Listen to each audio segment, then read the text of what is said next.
Hello everyone, welcome to আলিকের study point. আজকে আমাদের ক্লাসের চ্যাপ্টার হলো ইন্ডিয়া রিভার্স ম্যাপ। ভারতের মধ্যে যে নদীগুলো আছে গুরুত্বপূর্ণ বড় বড় নদী কোন দিকে প্রবাহিত হয়েছে, কোন জায়গা থেকে উৎপত্তি হয়েছে তা আলোচনা করব। এখানে দেখা যাচ্ছে যে প্রথমে আমি শুরু করি এই উত্তর দিকের নদী থেকে ইন্দুস রিভার। এই ইন্দুস রিভার হলো এই জম্মু কাশ্মীর লাদাখ এখান থেকে উৎপত্তি হয়ে এটি এইদিকে প্রবাহিত হয়ে সে আরব সাগরে পতিত হয়েছে। নেক্সট হলো সুতলেজ রিভার, এটি ইন্দুস রিভারের একটি উপনদী। নেক্সট হলো সাম্বার লুনি নদী, যেটি রাজস্থানের মধ্যে কচ্ছ রাজস্থানের আরাবল্লী পর্বত থেকে উৎপত্তি হয়ে কচ্ছ রানের মধ্যে পতিত হয়েছে। এটি একটি হ্রদের মধ্যে পতিত হয়েছে। নেক্সট হলো চম্বল রিভার, এটি এখান থেকে উৎপত্তি হয়ে এখানে গিয়ে পতিত হয়েছে রাজস্থানের মধ্যে। নেক্সট হলো যমুনা রিভার, যেটি উত্তরাখণ্ডের যমুনাত্রী হিমবাহ থেকে গ্লেসিয়ার থেকে উৎপত্তি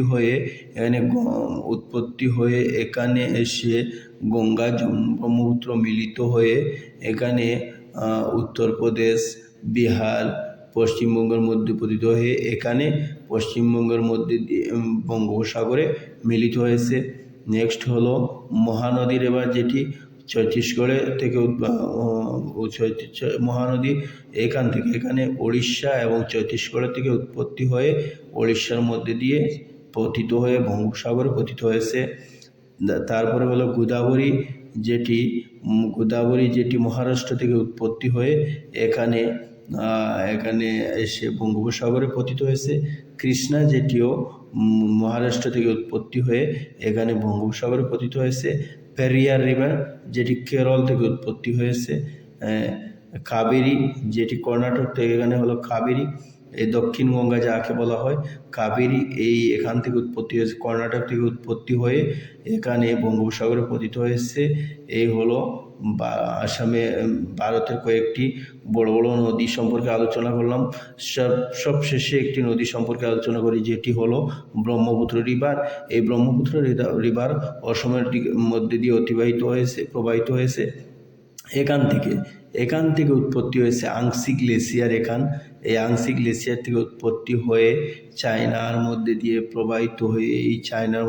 প্রবাহিত হয়ে সাংপু, চায়না তার নাম, ব্রহ্মপুত্রের নাম, এখানে এসে অরুণাচল প্রদেশে সিয়াং নাম নিয়ে প্রবেশ করে অরুণাচল প্রদেশ থেকে এসে এই তিনসুকিয়া ডিস্ট্রিক্ট, অসমের এই তিনসুকিয়া ডিস্ট্রিক্টের মধ্যে প্রবেশ করে ব্রহ্মপুত্র নাম নিয়ে সে ধুবড়ির দিকে এসে বাংলাদেশের সাথে মিলিত হয়ে যমুনা নাম নিয়ে বঙ্গোপসাগরে মিলিত হয়েছে।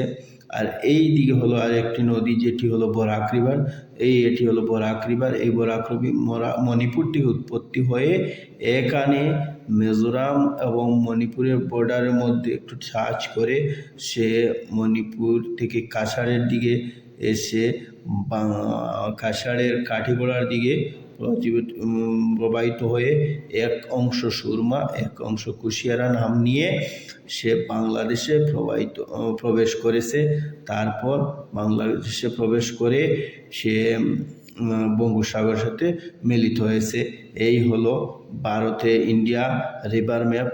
রিভার ম্যাপ সামান্য আলোচনা করলাম। Thank you.